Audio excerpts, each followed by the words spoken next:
This is Jacob. I'm Guillermo. Jacob by the Oliver Hardy Stan Laurel up here. I think that the first thing about this movie, I think, is the human aspect of it. Not only in ways of how we wanted and knew, we wanted to express something very, very almost forbidden right now, which is emotions. I think that we live in a society that is very afraid and even shamed about emotions, but at a human level, I think neither of us came out of this film the same person. No. I mean, certainly not. I mean, just even creatively, I don't think I came out the same way. When you talk about the human element of the film, just being able to be a part of a movie that so many individual artists have handcrafted every element of the set that you're in, the costumes that you're in, the script is handcrafted, the way that you wrote it, the way you adapted her language from the book and made it new. I mean, it completely changed the way that I see the world. And every time I watch the film, something else sort of changes in me. Yeah, the way the movie ended up. Now and then, I mean, I've been doing it for more than 3-something decades. So now and then you encounter a movie that takes care of itself, and you learn to recognize it not as problems or obstacles, but as alternatives the movie's proposing you really think about.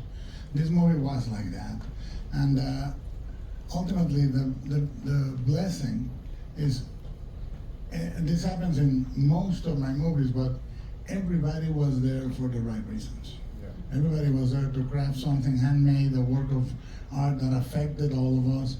And you were a salient moment where the movie took care of itself. Because 9 weeks before we started shooting, the actor to which we had created all the prosthetics and written the part originally for fell out after the 2 strikes, and it was 9 weeks out.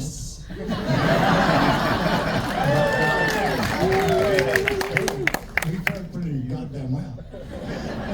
But I think that that was a few days earlier. I say, whatever goes, we prepped for so long. I wanted to make this movie for so many decades. I knew the text and the lives and the biographies and the romantic movement so well that I said, from now on, anything goes wrong is going right. I said, a blessing is about to happen, a miracle. And then I spoke with this young wild bohemian on the phone. And you want to talk a little bit about the previous, your encounter in Toronto with Cleona, and then our phone call if you want. It's, you know how in a spooky movie, the haunted book just keeps appearing in the room. They're moving to the house and then it's upstairs and then it's downstairs. That's what this movie was like. That's the screenplay. That is the screenplay of my life, which is a nice thing to have invade your everyday as a Guillermo del Toro script. But I was shooting Priscilla, this film I made in Toronto, and I was working with the same crew that Guillermo's been cultivating over the last 30 years, a little more, yeah. In Canada. And I was getting my wig put on to play Elvis. And I asked Cleona, who was doing the wig, what are you working on next? And she said, I'm doing Guillermo's Frankenstein. And I remember I just turned around and I said, I'm supposed to be in that. I don't often have that kind of pluck, but I think I was playing Elvis and there was a feeling. It was affecting me. And it was because I'd read a tweet years ago when I first started making movies, which you shouldn't do. And the tweet said, but yet, we all do. But we do. This brainless plank of wood could play nothing but Frankenstein's creature. Thank you. That's cool. Thank you, anonymous Twitter. I read it, and I went, that's a fantastic idea. I Googled, is anyone making that? So Del Toro's making that. I was like, well, that's never going to happen. Because I'd made one film, and I said that to Cleona, and she said, "Did you audition?" And I said, "No, I'm not even a part of the process, but I'm supposed to be the creature." And she said, "Well, you're not." And then we finished the movie. Yeah. And then I was doing press for Priscilla, and I was with Tamara, and who did the sort of brilliant set design, and I asked her, she built Graceland for Priscilla, and I asked her, what are you working on? And she said, Frankenstein. She showed me the castles, and I thought, I was like, I'm supposed to be in that. I should really be in that. And then I was shooting a show at home in Australia, kind of gearing up. It was quite an intense show, and I was getting ready to take a break, and then my agent called me, and he said, I have a script for you. And I said, I don't want to read a script. I can't read a script right now. I told you, we're not doing that. And then he said, it's from Guillermo del Toro. And I said, send me the script. and then it was Frankenstein. And I called him before opening the script, and I said, is it to play the creature? And he said, yeah. And I was like, oh my God. I can't do that. All of a sudden it became a reality. And then I was talking to him the next morning. And yeah, and the calendars were all against us. I mean, everybody... we had to talk to 4 or 5 actors in 1 week. We had only 8 days to say this is the person, But I mean, my father was kidnapped in '98, and I was part of a negotiation for 72 days, so I'm pretty good with tension, and I handled that well. And I spoke. Oscar and I were very close in the process. I was texting him after every one of those phone calls and say, well, I need either Jesus or Adam. And then I said, this actor is a little bit Adam, this actor is a little bit Jesus. And then we had the conversation, and I will relay it in a minute. And I wrote to Oscar and I said, we found it. We found him, and he's Jesus and Adam. And it was absolutely no doubt. Some of the powers that be were really nervous about the time. They said, but you're barely going to have any fun, because you finished the show and you landed for the casting, but then we got you really 4 weeks before we started shooting. Yeah, 4 weeks into pre-production, and I guess whatever the lawyers and business people put into their computers, the turnaround wasn't going to work professionally. No, or whatever. It's like my Q&A schedule where you say 12 to 12:10 lunch. Yeah. That's DoorDash. but we talked on the phone. We immediately connected. I asked you, your last name is Basque. Yeah. And he said, yes, my father is Basque. And I said, Eureka. He understands fathers the way Latin American people understand fathers, because the father is, in Anglo-Saxon or first world culture, the father is a guy that is connected to God. In Latin American culture, the father is God. It's really, really it's like the mother has a different weight, and I understood you understood. But you said something very moving. You said, and very poignant. You said, this creature is more me than me, which is the way I feel too. Yeah, which is just from reading the screenplay, the way that you shaped it, the way that you wrote it. It's hard to talk about this stuff, but it felt nothing sort of short of divine, because it was also, when I read the script, I'd read that, I think. Maybe Sidney Lumet said, like, don't ever stop when you're reading a script. Like, read it start to finish, don't break it up, set the tone, don't finish your work, and then I've got to read the script. If you have the luxury of time, which I didn't have, but I made sure that I would have when I read it. I darkened the room, and I set candles, and I sat down, and I whatever the first images that come out of this script, I knew were going to be the most sort of informative things that I had. And the performance, but the story that I saw when I read the script that time is exactly what played out on screen. Even though I didn't know what was going to happen, there was something when I read the script that I knew how to play it, and I knew what it was, even though I didn't know what the shape was, or the image was, or the sound was. I knew what it was. And I think that that's the same thing that told me to say that to Cleona. And I do believe that it's something that, when someone has approached the work like Guillermo has for a whole lifetime, if you think of the force of the dedication of a lifetime, it creates an energy and it creates a spirit. And I completely believe that the spirit that you've been generating in your filmmaking your entire career was like a witch's brew. Yeah. And I do think that you crept in my room one night.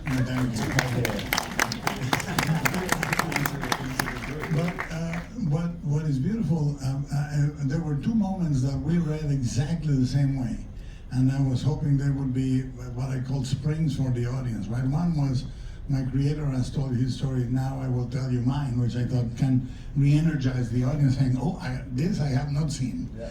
And the second one, which is even weirder, is Now Run, Now Run. with the dynamite. Now Run is my favorite line. Yeah. And both those points mark a point in the script where I was reading, and it was building and building, and then when it's now I'll tell you mine, something goes like that, like something happens in the screenplay. And then the Now Run is into the third bit of not understanding anymore. Now the creature's taking action, something happens, and it was also just terrifyingly eerie. Yeah. The stillness of that now, and I remember that ... Run. What was that? Well, it's a dialogue with a Latin American father too. At some point you say that. Yes, now. But the beauty of this, then I sent you a bunch of books, including the developmental stages on a baby, which were very important. But how you apply those books, how do you articulate the language, it becomes a process of your own. We agreed on trying Buto, the Japanese dance to resurrect the dead flesh, which would be good for you to use your limbs. You want to talk about landing in Toronto and starting to break down those things and taking the classes and so on. Yeah, I think I had maybe 2 weeks at home to myself, and I live in the woods, in the sort of middle of nowhere, and I went away to the woods and kind of tried to shed whatever regular societal skin that I had, so I could get to Toronto and then try and figure out in the 2 weeks of pre-production exactly how it would go. But Guillermo told me something that was vital before I started, because as soon as I read the script and then we got through the paperwork and then I was actually able to do the film, I had this terrible fear all of a sudden that I was not supposed to be in the movie. They should not have asked me. Are you an actor by any chance? But Guillermo, I didn't even bring it up to him because I thought I'm gonna have to bluff my way through this. And one day you just called me and you just said, you know what to do, and if you don't know what to do, the movie knows what to do, and it's gonna do it. And that took such a weight off my back, because when he says that, you believe it. And it was true. So when I got to Toronto, it was actually the first time, it was the smallest amount of time I've had to prep anything, and I love to sort of obsess over the prep so you can convince yourself that you're ready to go and you've done enough work so that you don't feel mortified when you step on set. But I didn't have that time on this, so the process was all organic. So as the creature was developing in the film, I was still developing the creature. And when I landed in Toronto, I remember at night time I would stand in front of the mirror and just watch myself move for hours. And then Guillermo had the idea of studying Buto, which is this to call it a dance is to sell it short, but it's the act of reanimating a corpse. It's this Japanese traditional dance, and that gave me the space to walk around and isolate my interior, and it does a lot of work through the elements, so moving from fire to water to earth, which the creature is such an elemental character, and he utilizes and swings between these things like a baby does. A baby could be elated with joy, and then the heat from the sunlight make it start crying, and then the water makes it move over here. It put me in my body in a way that we're all really disconnected from, I think, in our day and age now.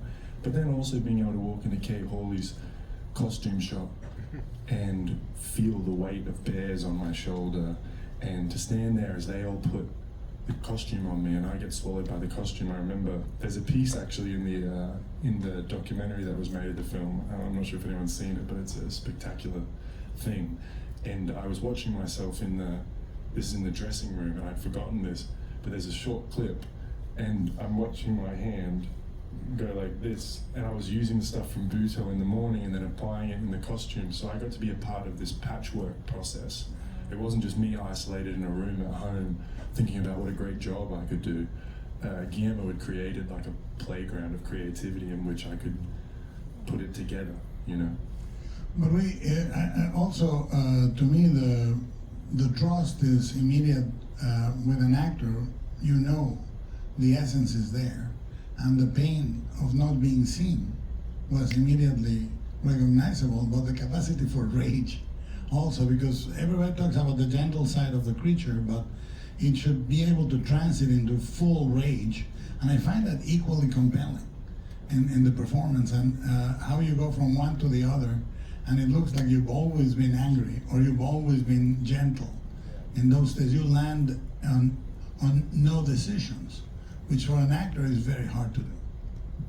I think because for me, I think that we are always angry, and we are always happy, and we are always in love, and we are always terrified.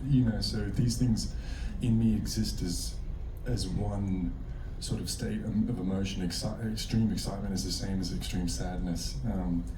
So I guess I was lucky to have lived, lucky to have had the experience I've had in the world, and to interpret it the way that I do, which is when I say that the creature is more me than me. That's sort of what I mean. He's all of my experience without this hat and jacket and jeans, and it's this, the character that you created for me to play in is everything. It gave me an opportunity to do everything. The other thing that you integrated beautifully was two elements. One is, I always say that everything we do is a bullseye to allow the creature to exist in the movie. Whether it's Shape of Water, it's the amphibian man, everything leads for you to believe is a real character. But the thing that the secret sauce, and this is where you interacted beautifully with two great actors, is the way they look at him. If she looks at him and she's an effect or a prosthetic makeup, or Oscar looks at him and sees something artificial. I think that those two partners and those two souls, because if you go Jungian on this, they are basically the three parts of a full being. That we can talk a little later, but the way you integrate with the feminine and the father is beautiful with both of those actors, Mia and Oscar. That's you talk about casting people because of their eyes. That's the kind of great gift of that. As the actor, I got to work with two of the greatest actors, people that I've been watching in movies since before I made movies. Oscar Isaac is, to me, like a technically perfect actor, and then also just a live wire. And Mia has a process like I've never experienced before, but she cannot not tell the truth. It's impossible for her. Whether in an interview or on the set. Which, especially today, is one of the most sort of powerful attributes I think a performer can have. An incredible sense of self and a strong conviction of what is true. And you don't have to act when Mia Goth comes down those stairs and she sees you for the first time. Which it was. She was seeing me for the first time. And I remember you said the most important thing in the scene is not the physicality or what's said or what. It's the moment you see each other. There has to be instant recognition. She sees herself and he sees himself. And when you work with someone like Mia, that happens immediately. You couldn't look away from her the moment that you see her when she comes in. And I don't know what kind of magic that is. I don't know what special ability somebody has to do that.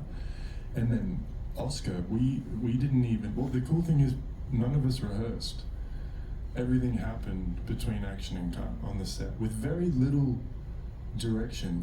Guillermo had shaped this thing sort of so precisely, but also not with a firm hand, with just like a guiding hand, to the point where everything worked, and the movie did make itself. But it's because I think you've spent 30 years putting this thing together. I really think if the credits read accurately on movies like this, it should be a film by the film. Because the movie, you can prepare all you want, but if you actually unplug the movie for everyone, first of all, everybody owns it, which is what a director should do. Allow everybody to say, did you see my movie? Whether it's wardrobe or hair, it doesn't matter. It should be their movie if you did your job right.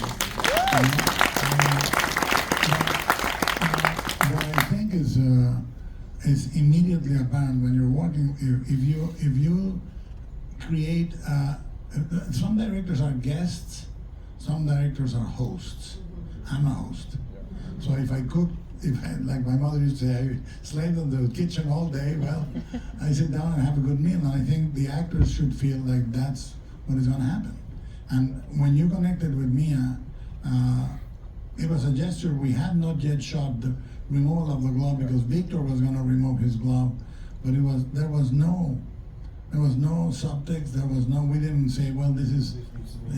Yeah. No. It was a complete experience, and the thing with Mia was, she played with me in the same style. She, like you said, the world needs to be set for you to completely believe that the creature works. Otherwise, nothing works if it isn't set.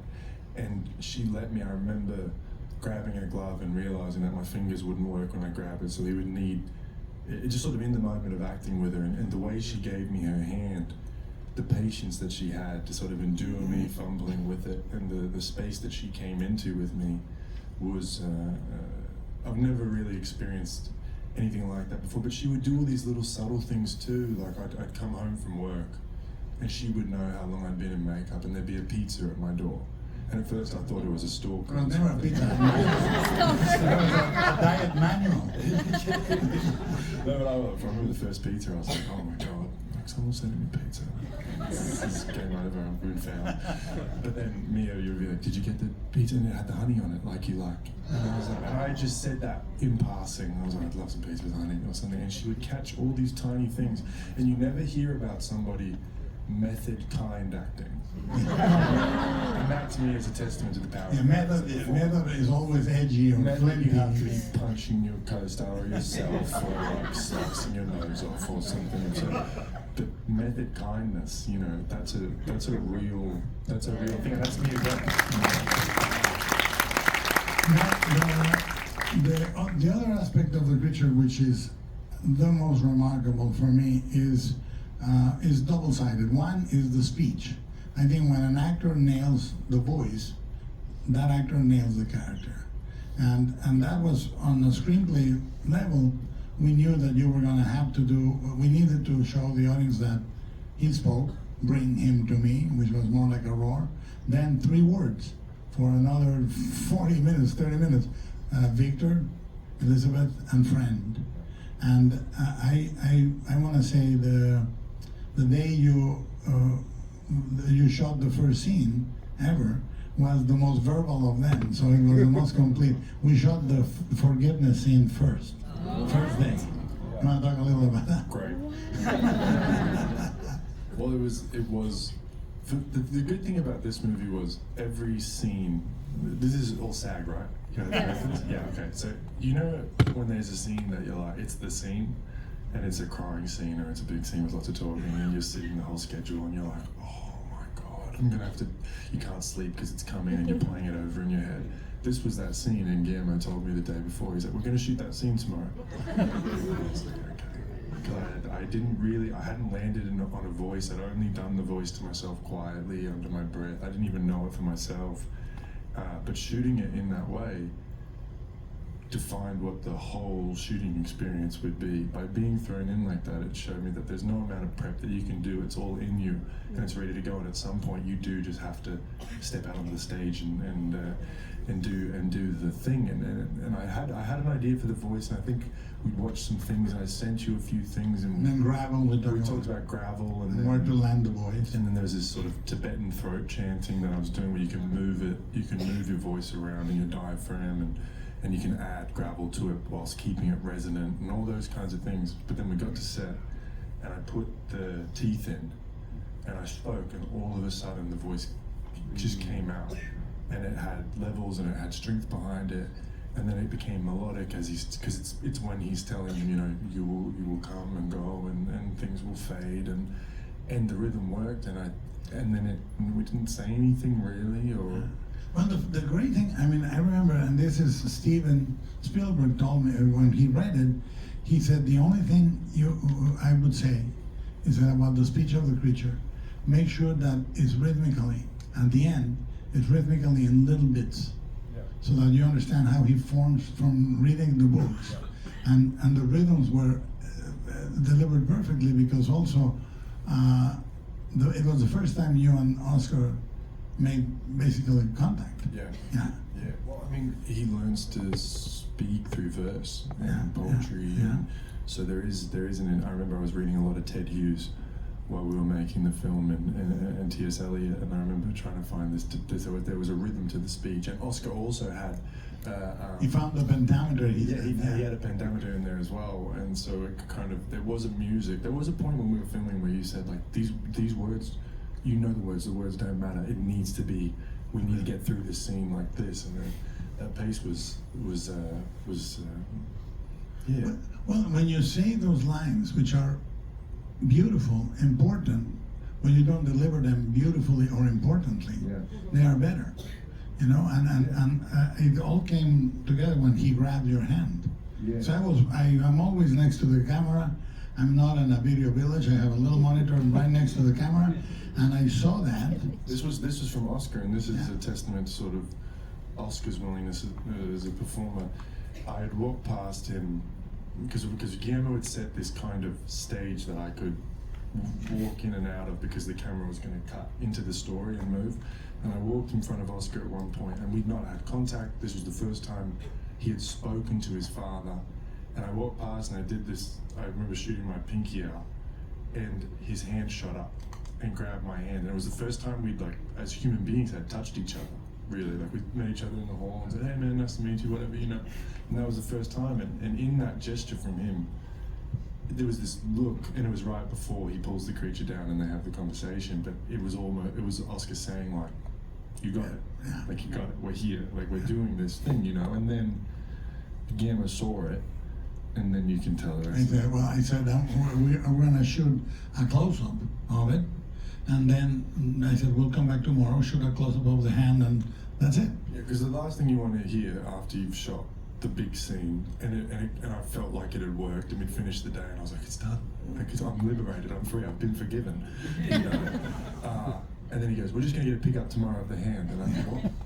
And he said, "It's just the hand, it's just a close-up on the hand," because it was a beautiful moment. I was like, "What a beautiful moment. Yeah, great idea."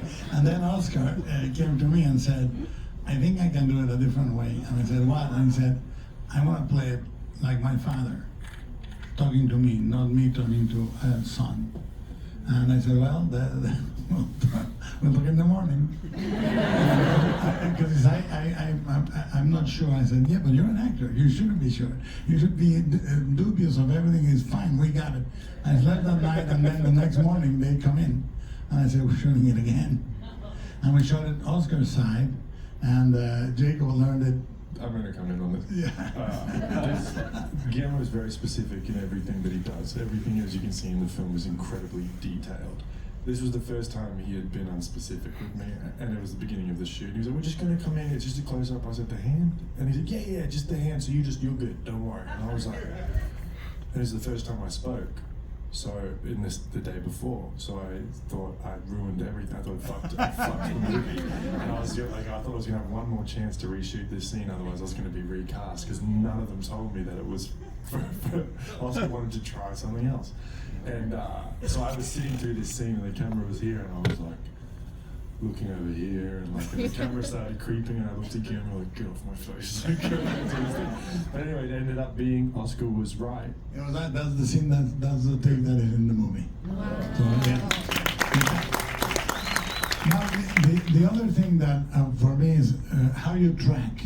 One of the first things we talk is the hardest thing to play is nothing. If the creature is open and blank, that's the hardest thing to play. Nothing, no decisions, no reacting. To me, is amazing.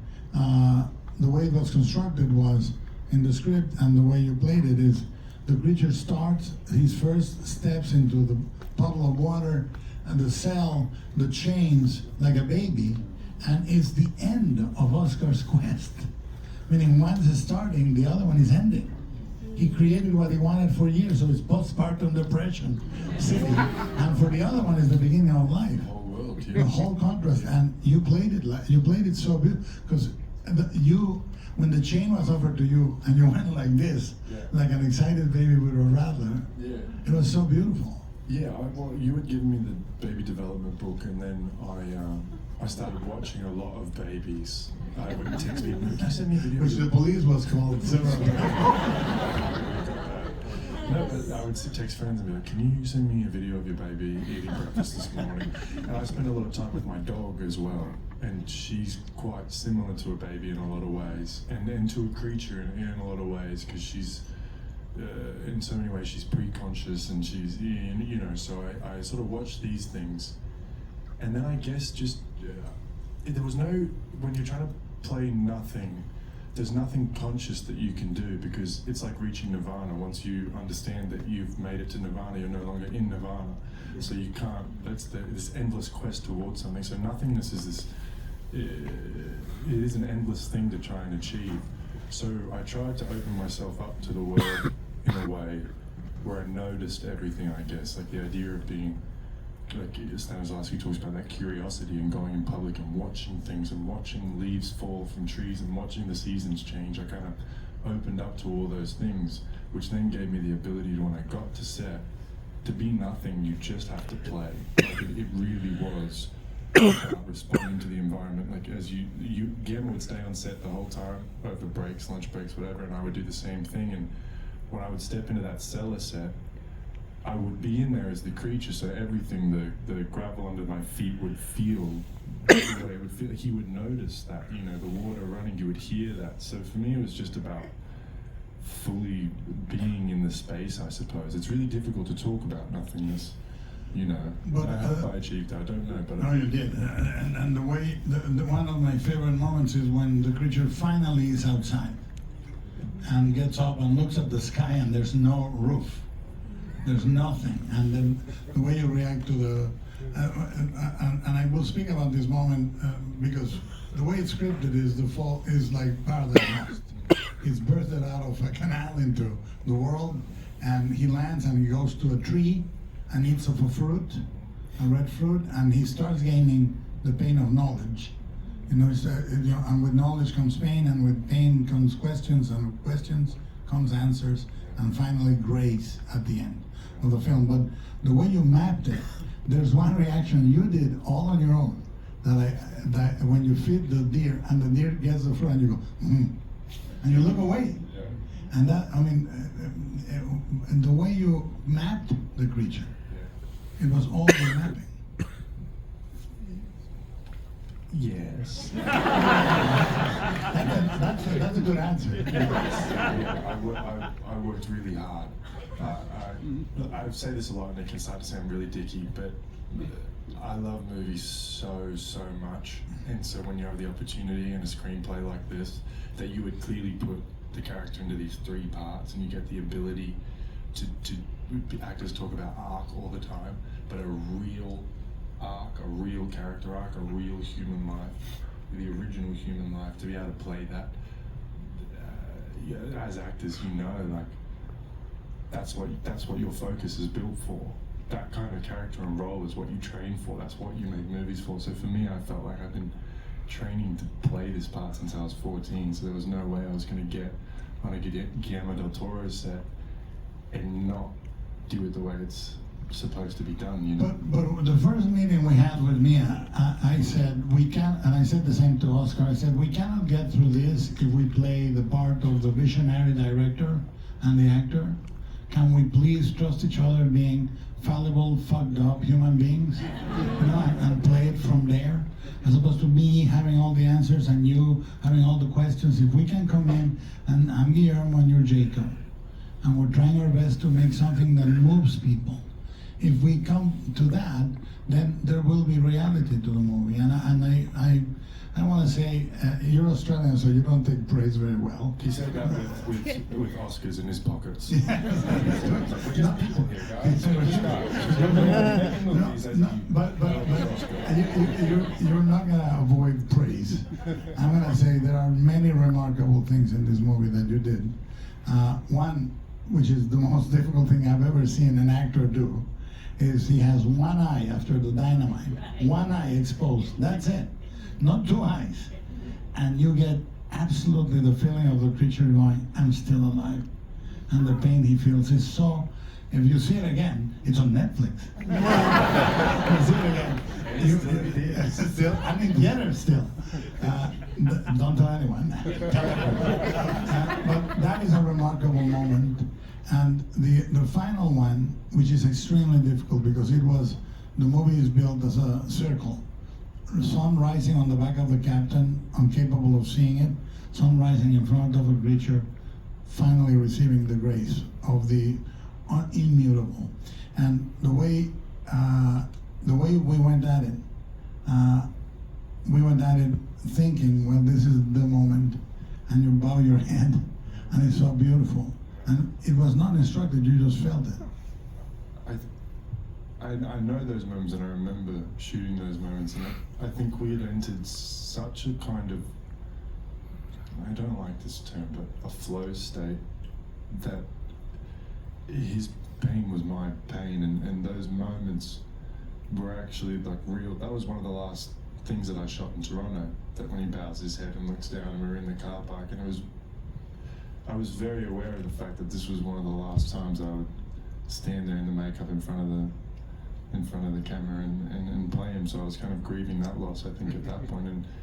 And in that moment with the dynamite, it is, you know, the pain of a moment like that, realizing that you're still alive when all you want is peace. You didn't ask it, and that's, everyone can relate to that. We didn't ask to be here. Sorry, Mum. I didn't ask to be, you know, put here, and so I think everyone can relate to that. Oh, many times. But the beauty of the creature, for me, the way it was mapped, is he gets love, he loses it. He gets love and rage, he loses them both another 2 times.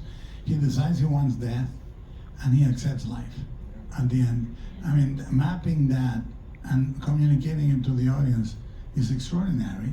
And one of the key moments for me, and I promise I will not praise anymore, I know you're uncomfortable, is when you come out of the cabin of the captain, you look like, what is coming to me? Because the creature has received, he's angry when he gets anger, he gives love when he gets love, and then he makes his final and one decision as an individual human being, pushing the ship away from the people that cause pain to him.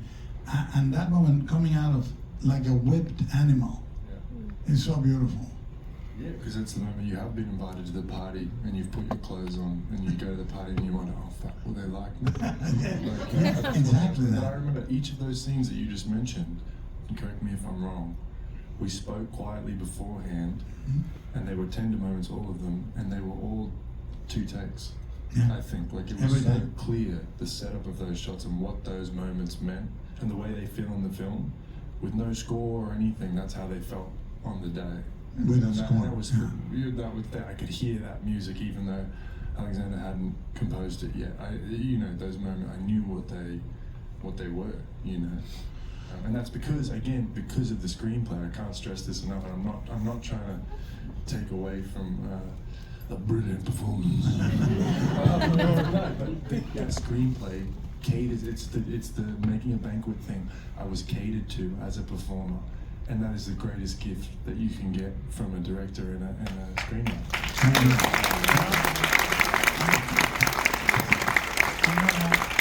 I'm gonna sound like a WWF announcer.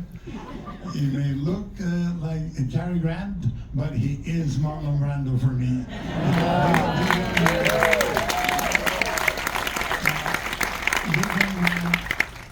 He's not even young because he's a very old soul, which I do believe, but this movie and working with him is one of the greatest privilege I've experienced in 61 years of life, and I hope you enjoyed it as much as we did.